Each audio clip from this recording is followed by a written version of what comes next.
हमारे साथ जेड तरार साहब भी जुड़े हुए हैं, यूएस स्टेट डिपार्टमेंट के प्रवक्ता हैं। जेड तरार साहब, ये तस्वीरें जो हम देख रहे हैं, अमेरिका का विमान वहां लैंड कर चुका है, इसके जरिए क्या संदेश देने का प्रयास अमेरिका कर रहा है?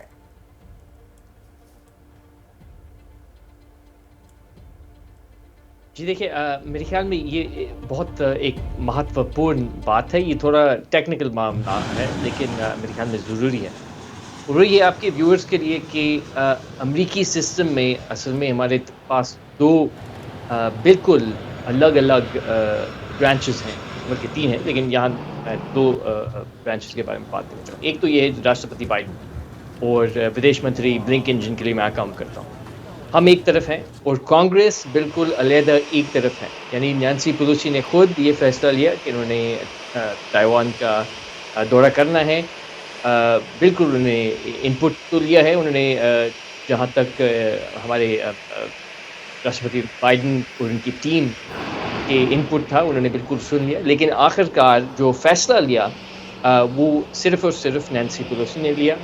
तो मेरे नहीं ख्याल कि ये ठीक है कि हम कह सकते हैं कि शायद राष्ट्रपति बाइडेन कोई पैगाम देना चाह रहे हैं या उनकी कोई जी,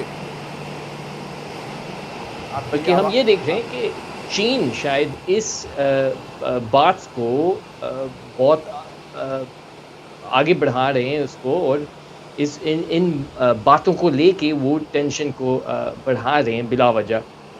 हम नहीं समझते कि ये ऐसी कोई बात है टेंशन बढ़ाने वाली। नहीं, आपको ये लगता है कि टेंशन बढ़ाने वाली बात नहीं, लेकिन संजीव श्रीवास्तव जी, जिस तरीके का विरोध चीन की तरफ से हम लगातार देख रहे थे, उसके बावजूद एक ऐसी शख्सियत का ताइवान पहुंचना जो कि अगर आप देखें ताकत के लिहाज से, रसूख के लिहाज से, तो अमेरिका में तीसरे नंबर पर आती हैं पद के लिहाज से हम देखें तो इसको कैसे आप देखते हैं? बिटवीन द लाइन्स कैसे पढ़ा जाए? जी देखिए, ये एक ऐतिहासिक घटना है, एक ऐतिहासिक तस्वीरें हैं, और ये इस बात का स्पष्ट रूप से संकेत है कि अमेरिका और विश्व के जो अन्य जिम्मेदार लोकतांत्रिक राष्ट्र हैं वो इंडो पैसिफिक रीजन के रूल्स बेस्ड ऑर्डर को डिसरप्ट नहीं होने देंगे।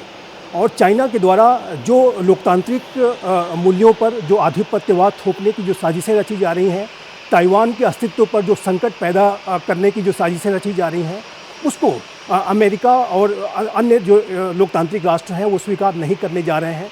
और इसी लिहाज से अगर देखें तो ये एक बेहद जो है ऐतिहासिक घटना है और बड़ी ऐतिहासिक घटना है, और इसके गहरे इम्प्लीकेशंस आने वाले समय में। मैं उस पे आता हूँ, इम्प्लीकेशंस पे मैं आगे बात करूंगा। कर्नल दानवीर भी हैं, उनके पास भी हम चलेंगे, लेकिन उससे एक बार पहले जेड तरार साहब का एक बार फिर से मैं रुख करना चाहूँगा। ये जो बैठक आज होने जा रही है ताइवान में, जो नैन्सी पेलोसी पहुंची, शायद उनसे संपर्क हमारा टूट गया है। अब जेड हमारे साथ अभी जेड तरार नहीं जुड़े हुए हैं। कर्नल दानवीर, क्या सीधे तौर पर हम ये कह सकते हैं कि चीन की जो धमकियां थीं उसकी हवा निकाल दी अमेरिका ने? बिल्कुल, एब्सोल्युटली। और अगर इनकी एजेंसीज को की माने तो जब ये नैन्सी पेलोसी ताइवान के ऊपर थी, तब चाइनीज़ SU-35 ने ताइवान स्ट्रेट को क्रॉस किया और एक थ्रेटनिंग पोस्टर भी बनाया। और इसके जवाब में जापान से dozens of American aircraft scramble हुए, और एक तरीके से ये शो ऑफ स्ट्रेंथ हुआ। और जो आप ये कह रहे हैं कि शी जिनपिंग के चाइना की हवा निकाल दी, तो इस तरीके से ये हवा को निकाला गया। जो धमकी है, धमकी को काउंटर किया गया, एक काउंटर फोर्स के साथ में शो ऑफ स्ट्रेंथ दिखाई गई, और उसी के चलते ये हवा जो आप बता रहे हैं वो निकल गई है। बिल्कुल बिल्कुल, और उसकी बानगी ये तस्वीरें हैं, जो 2 तस्वीरें इस वक्त आप देख रहे हैं।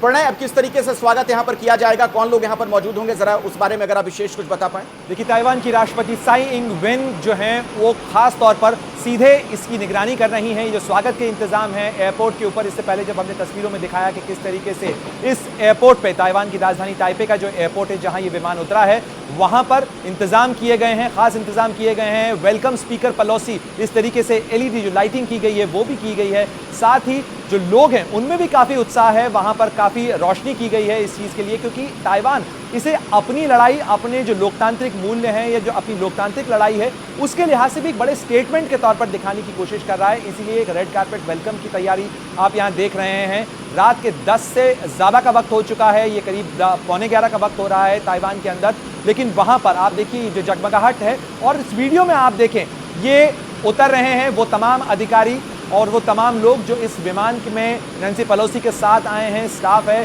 नैन्सी पेलोसी अमेरिकी राजनीति की बहुत पुरानी नेता हैं, करीब 82 साल उनकी एज है, बड़ी उम्रदराज नेता हैं। जिस तरीके से जेड तारर भी कह रहे थे कि वो अपने आप में बड़ी खुद फैसले लेने वाली महिला हैं। इसके पहले तियाननमेन चौक का जो मामला हुआ था, अमेरिका ने उस मामले के अंदर भी जो रुख लिया था, उस समय भी नैन्सी पेलोसी का काफी सख्त रुख देखने को मिला था। और साई इंग वेन, जिन्हें आप देख सकते हैं ताइवान की राष्ट्रपति, वो खुद रिसीव करने के लिए जा रही हैं नैन्सी पेलोसी को। तो आप देख सकते हैं किस तरीके से ये यूजुअली इतना अंधेरा एयरपोर्ट पर नहीं होता है, खास रोशनी की जाती है, लेकिन आप देखें एहतियात भी बढ़ता जा रहा है। और इस तरीके का एहतियात तब बढ़ता जाता है जब एयर रेड का खतरा हो किसी तरीके का। और इसीलिए आप देखें बहुत ज्यादा रोशनी नहीं है, लेकिन वेलकम गर्मजोशी के साथ किया जा रहा है इन तस्वीरों को, जो अंधेरी फिलहाल नजर आ रही है, लेकिन इन अंधेरी तस्वीरों के साथ ताइवान अपने लिए उम्मीद की रोशनी जरूर देख रहा है। बिल्कुल सही आप कह रहे हैं प्रणय। जैसे ही घड़ी का काटा दोपहर 2:30 पे आए, बबीता जी का दिल सास बहू साजिश के लिए मचल जाए। और ये है इनकी बहू, पूरे दिन ऑफिस की टेंशन हो जाए गॉन जब ये करें अपना फेवरेट शो फ्री टाइम पे ऑन। इनकी तरह आप भी देखिए अपना फेवरेट शो अपने टाइम पर और डाउनलोड कीजिए एबीपी लाइव ऐप अपने स्मार्ट टीवी पर।